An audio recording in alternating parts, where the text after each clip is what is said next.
This is the local and national news from Fabulous 103 FM, brought to you via YouTube.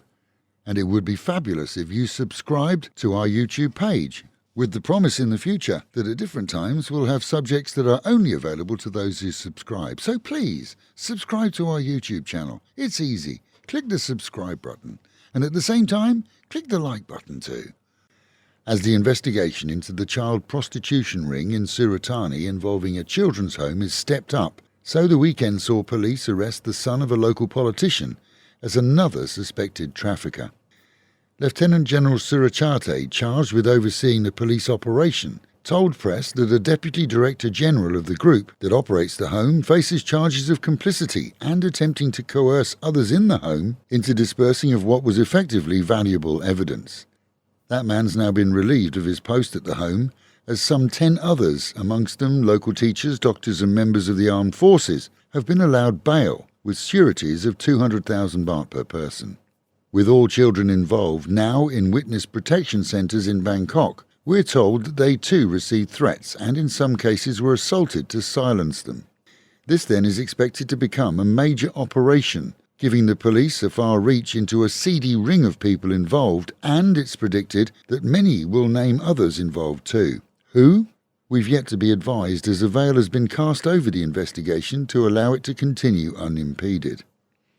A legal complaint has been filed following an online commercial for a company that featured what's now seen as the mocking of the disabled and use, posing and dress of styles normally attributed to members of the royal family. As the Association for the Protection of the Thai Constitution filed with the Technology Crime Suppression Division, so Lazada, one of the companies which ran the commercial, have apologised and removed it, but the person who created it and posted the advert has yet to apologise. Maya Bay, popular with tourists, has once again seen plans to close the coral area and complete bay for August and September.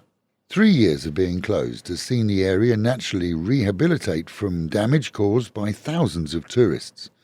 Now and since its reopening, boats are not allowed to moor in the bayfront, and a maximum of 380 tourists are allowed into the bay per hour, with swimming strictly prohibited.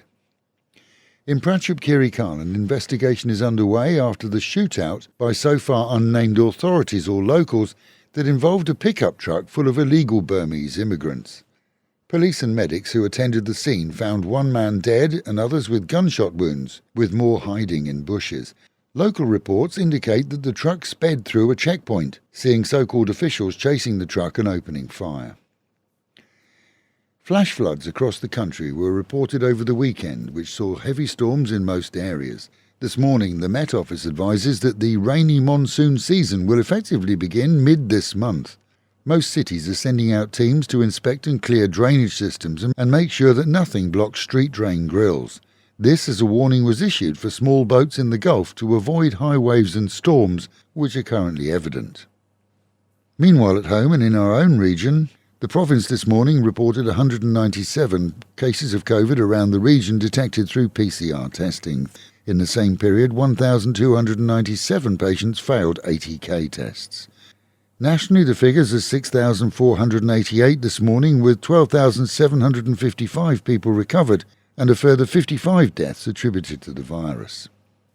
Sawang Buribong were forced to use the jaws of life to open up a concrete drain cover in the city after a 12-year-old girl walking on a local street saw her leg slip into a gaping hole and disappear. With locals unable to help her to get out and her leg swelling, so the responders were called, the jaws of life used, her recovered and taken for medical treatment.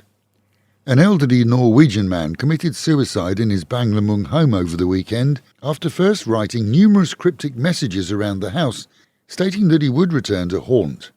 Police found the deceased in the bathroom with what were considered self-inflicted knife wounds, and he himself hanging from a short noose.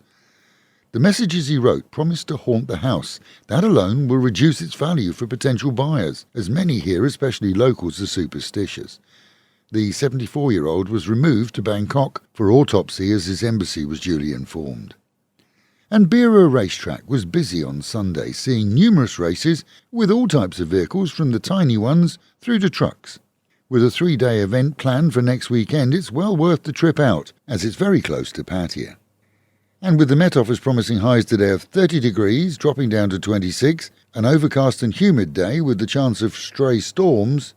Local and national news today from Fabulous 103 FM and Fabulous Pattaya Media Group. And to get a notification every time we release another bulletin or program, like and subscribe to our channel, Fabulous Pattaya Media Group, by using the link below.